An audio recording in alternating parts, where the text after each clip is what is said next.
the iron-willed talented woman documented in official history. When her husband betrayed their cause, she took up a sword to defend her home, earning even the rebel leader's respect. In the third year of the Longan era during the Eastern Jin dynasty, the Sun En rebellion erupted. It was amidst this turmoil that Xie Daoyun's legendary deeds as a goddess of war were recorded for posterity. At the time, her husband, Wang Ningji, served as the chief official of Kuaiji, wielding both military and administrative power in the region.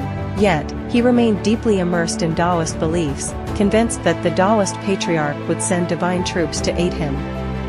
Not only did he neglect to reinforce the city's defenses or train soldiers, but he also cast aside all governmental duties, spending his days burning incense and offering prayers at home. Xie Daoyun repeatedly pleaded with him in desperation. Sun En's rebel forces are formidable, committing every atrocity from burning and looting to slaughter. The only way to protect the city and its people now is to strengthen our defenses and organize the troops. However, Wang Ningji angrily dismissed her advice as the short-sighted view of a woman who understands nothing of the divine way. Left with no other choice, Xie Daoyun took matters into her own hands. She used all her savings to gather over 100 household servants and attendants, and persuaded several capable civilians in the city to join her cause. Personally, she instructed them in sword techniques and basic offensive and defensive tactics. Historical records describe her as dressed in martial attire, drilling her forces at dawn and dusk, her sword gleaming like silk, her presence awe-inspiring. Even when facing skepticism from the household guards, she calmly explained her tactics. Though the rebels are numerous, they lack discipline.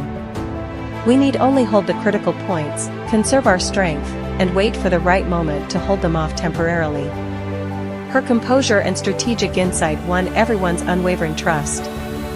Not long after, the rebel army breached the city of Kuaiji and advanced directly toward the Wang residence. Seeing the situation was hopeless, Wang Ningji fled with a few trusted followers, intending to surrender to the rebels to save himself.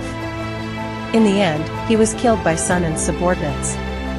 The Wang family suffered heavy casualties, and chaos engulfed the estate.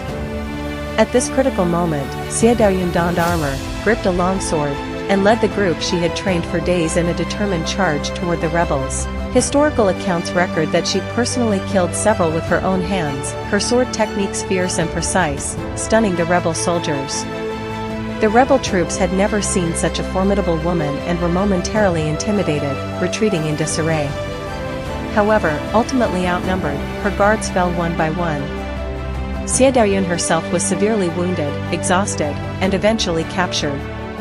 Facing Sun En's executioner's blade, she stood unflinching and sternly rebuked him. Lu Tao is my grandson and has nothing to do with the Wang family. If you must kill, kill me, but do not harm him in the slightest. Sun En had long heard of Xie Daoyun's literary reputation and unwavering integrity. Seeing her remain fearless and righteous even in desperate straits, he felt a surge of respect and immediately ordered her and her grandson to be released. He even specifically instructed his subordinates, Lady Xie's character is extraordinary, do not disturb her residence. After the turmoil of war, Xie Daoyun lived in seclusion in Kuaiji, withdrew from public life, and devoted herself to writing. She authored works such as commentary on the Analects, though most of them have been lost to time. The official historical records, though brief in their mention of her, are enough to outline the image of a heroic woman with unwavering loyalty and courage.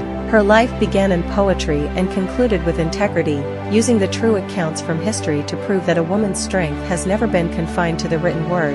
It can also shine with a brilliance that echoes through the ages amidst the chaos of war.